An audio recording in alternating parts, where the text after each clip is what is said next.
Robert Russell, the director of Cartoonist Rights Network International, and we're sitting here today, April 17th, I think today is. Yeah. I'm sitting here with one of our most infamous cartoonist clients, Abdul Arts, who's a Somali citizen, but now living in Norway. You have to live in Norway because if you were still living in Somalia, you would probably be dead by now.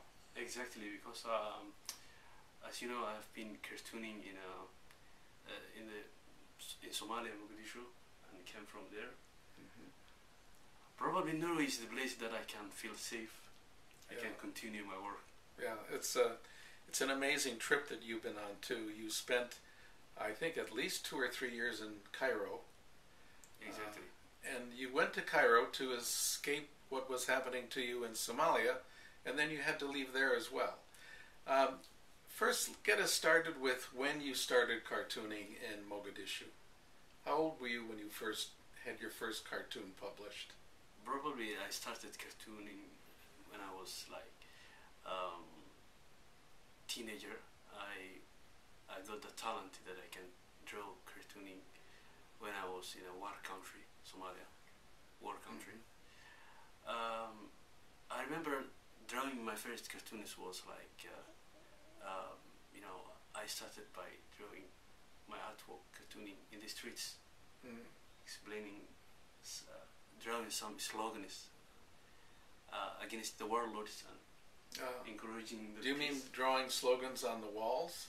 On the walls, yeah, in the streets. And then you started drawing for newspapers. I met some talented cartoonists. They probably told me that I can draw the cartoons in my pencil and right, and you got started and continue. Yeah, so that was the first time I started and how I started cartooning. You know, our organization helps cartoonists who are in danger, and that's how you wound up in Norway. You were basically a political refugee, eventually helped by the International Cities of Refuge Network, ICORN, to escape from the very dangerous situation you were in Cairo and make it to, what is the town in Norway that you're living in? I am probably living now in a city of Skien. Say hello to everybody in Skien. I'm really very proud of my little city of Skien. Jag är väldigt glad över i Skien. Nu kan jag snacka norska, men det kan inte förstå frågan. Hälsan från Washington DC. Hika to this is Rights Network Kantor.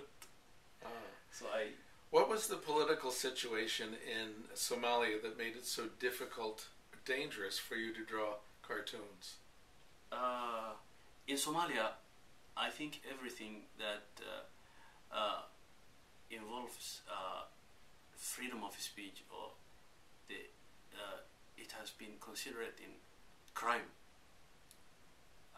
Making funny faces in the warlords and the people who has the power, it's like crime in Somalia. So when I draw some of the people, is made little bit comic faces. Right. It became, I mean, the depiction of the cartooning for such a conservative community became, you know, became a problem to me. What happened to you emotionally the first time you got a threat?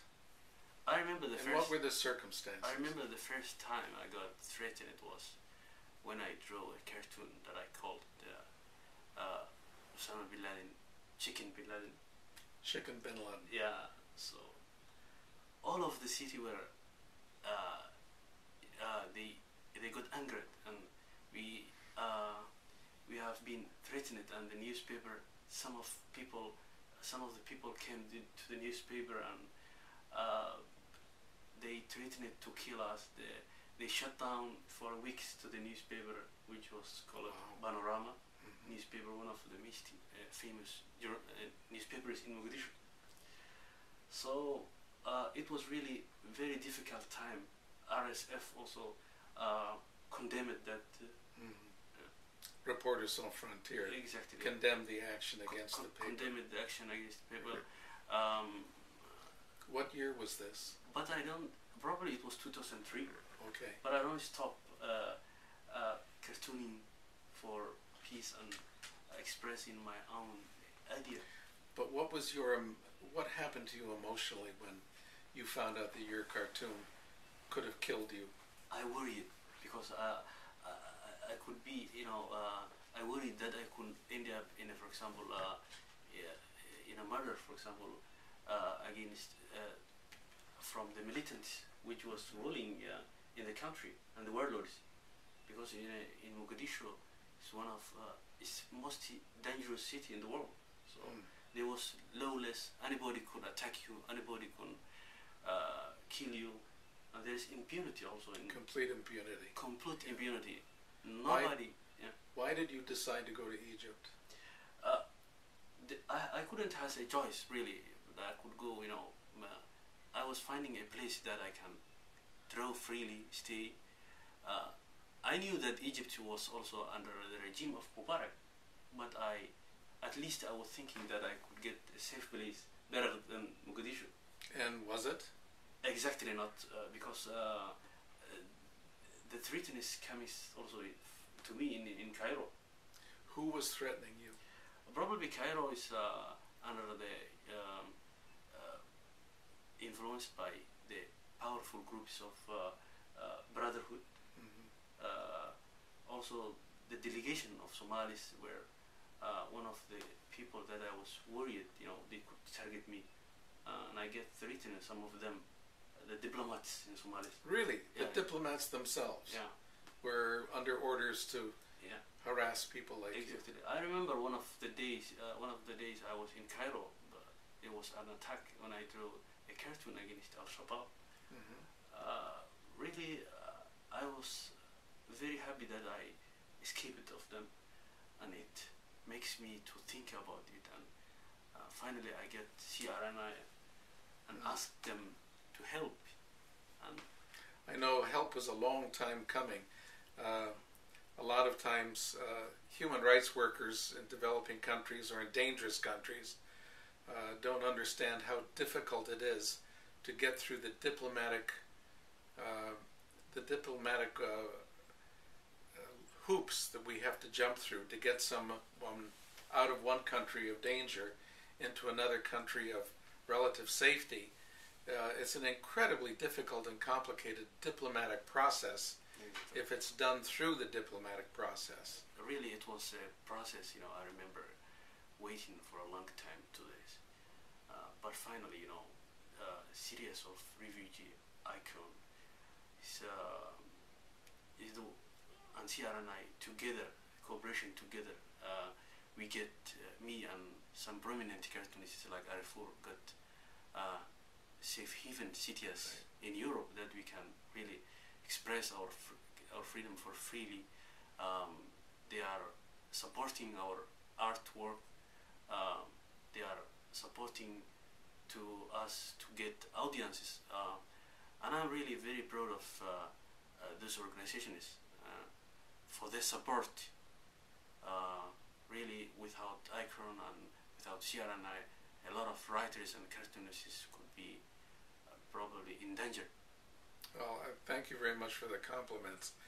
It's wonderful to know that somewhere in the world there are cities, literally cities. Your town that you live in, there's another town in Norway, Drobek. There are cities all over the world that have come forward and saying we are willing to receive these wonderful heroes, these free speech heroes, whether they're writers or artists or playwrights, or in this case cartoonists. We're ready to receive them. And the important thing is that these towns are willing to keep them productive.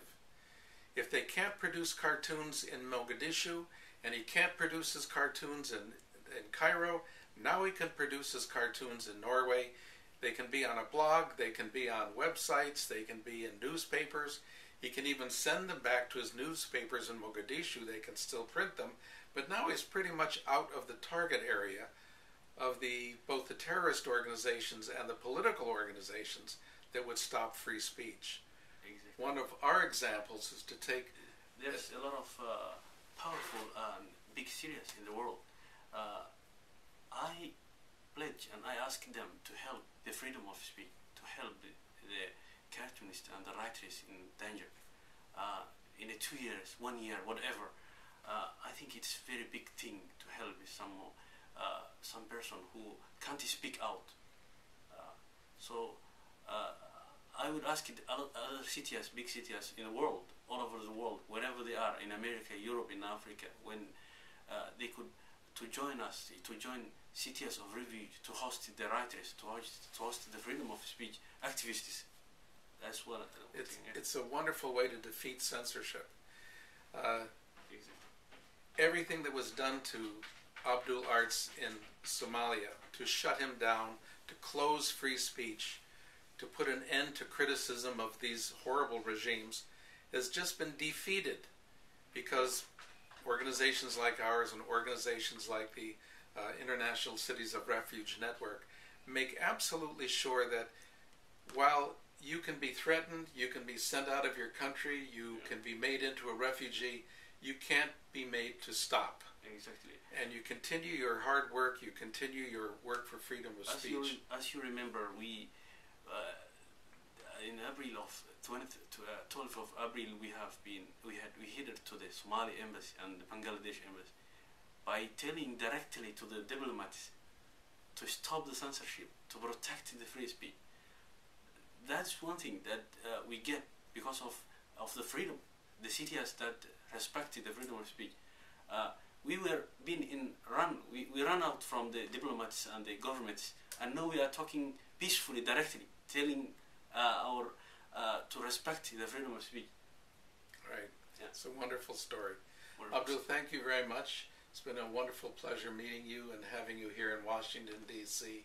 I hope the diplomats at all the embassies that you visited with, along with Amnesty International, it was on the 13th.